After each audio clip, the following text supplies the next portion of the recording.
Video मत बनिए ठीक ना, हमारे बारे में ये देखा जाता है एकदम बढ़िया। शरीर का सुंदर न बनाइए पिया,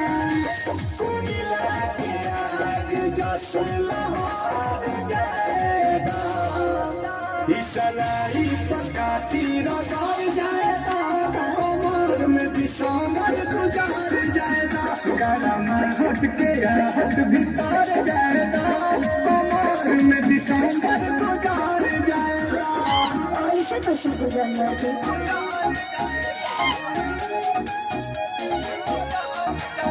नाचो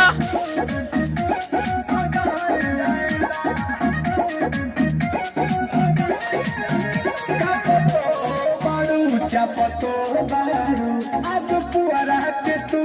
पतो बारू, अरे जड़ नहीं अरे पियाऊ नवा हो, छोटे गरम पानी खुनवा